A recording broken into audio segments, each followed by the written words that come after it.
Everybody, it's Jordan from Back Porch Talk. I sit here thinking about a topic that I can't understand. Churches ask for donations and they do GoFundMe's and they do all this stuff where you can donate. That's what they ask for. Not a lot of churches, a good bit of churches. They have programs to where anybody can go donate to them. Anybody.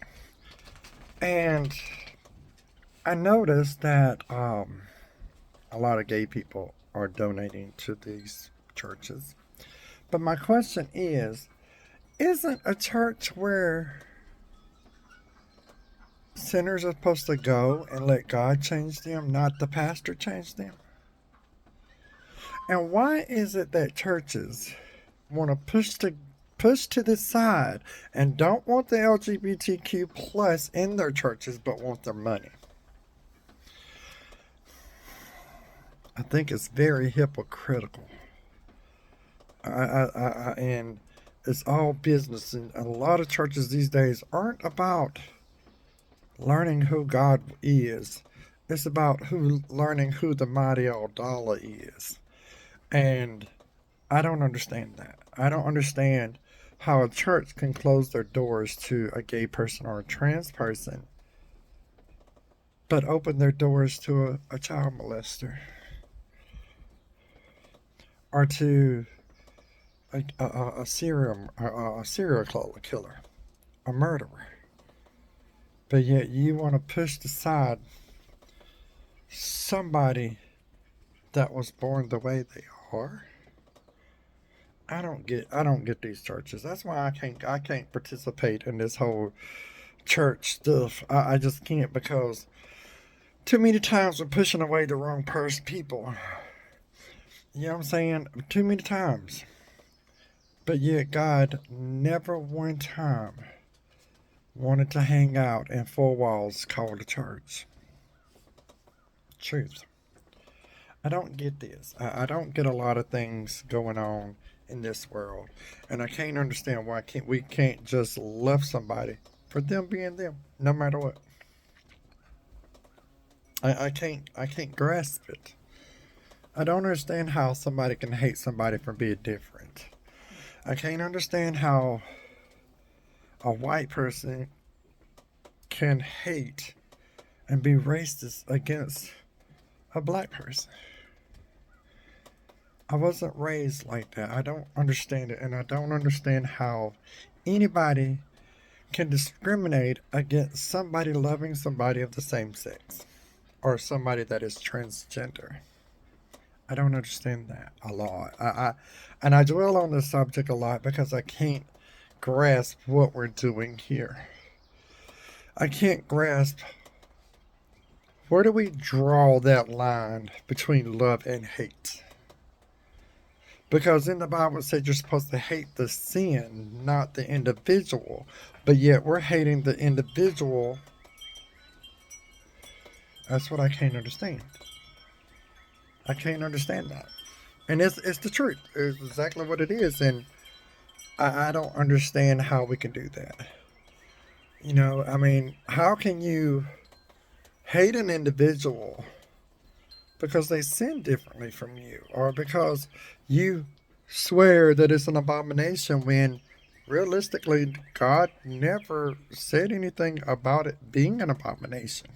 That was man written. Man wrote 98% of the Bible. Proven fact. And y'all can say that, no, he didn't. Yes, he did. That Bible's been changed a million times. Because if you do your research, the original Bible only had 3 to 4 chapters. The original King Version, King James Version, only had 3 to 4 chapters. All this other nonsense wasn't in there. Leviticus was added 100 years after King James died.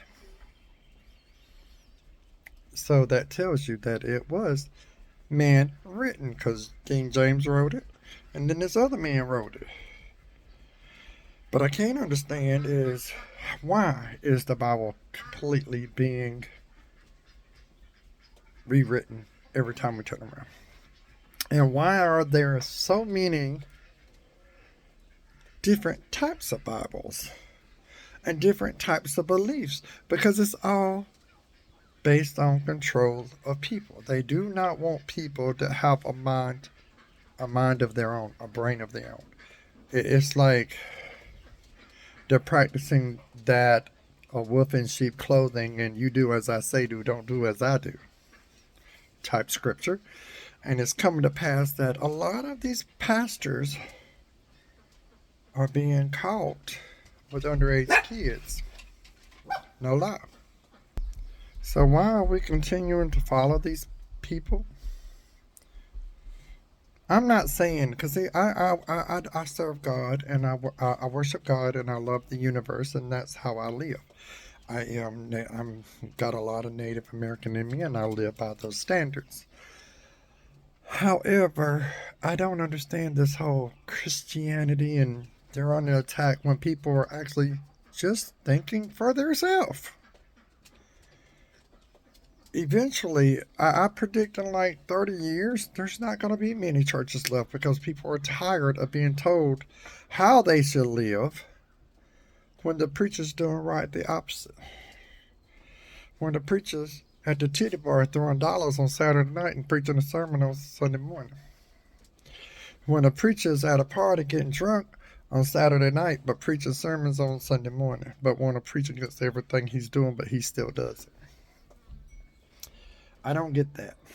I don't get that. And what's sad is that some of these preachers,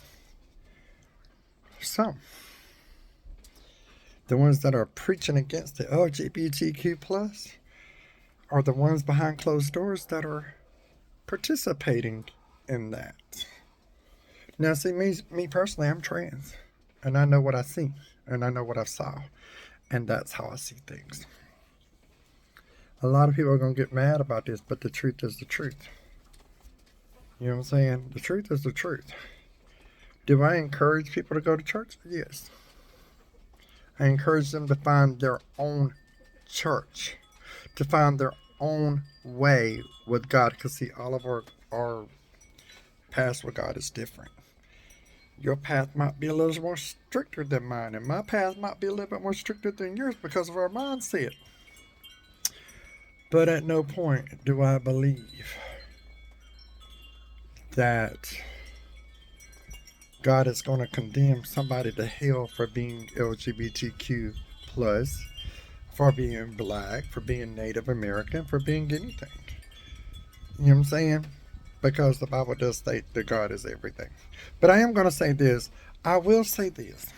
I remember when it was an abomination for a white woman to be married to a black man. I remember when it was an abomination for a black person just to be black. Now it's an abomination for all these other things. Come on, y'all, get your story straight. If you're gonna make an abomination, stop changing it every 20, 30 years. That makes no sense to me. I mean, seriously, all it boils down to is that you see that your abominations is costing you money, so therefore you take out what you don't want and put in new ones. That way it don't affect the money that these other people are coming into your church. Truth. And that's the God honest truth. I don't understand, but I do pray for these people. I do pray for these so-called pastors, so-called preachers. You gotta be careful of a preacher, because if a preacher one time preaches on hating somebody, that ain't no pastor. That ain't no preacher. That's a demon pretending to be a preacher to guide you to hell. Cause see, even the devil can use a pastor, honey. Even the devil. All he needs is a little gap, a little crack in their belief to get in there. You understand? That's all he needs. He's like an octopus, can fit into anything. And that's the truth. Sorry, my chair was sliding over. But yeah, today I'm going to be working on my garden, and I just had that thought in my head, and I wanted to share it. I love you guys. And thank you for following me. Thank you for subscribing. I'm new to YouTube. New. I mean, I'm not completely new, but I haven't really focused on it. So this is my first day actually focusing on it. But I love you guys. And I hope that you'll share this to all your platforms. And thank you for watching.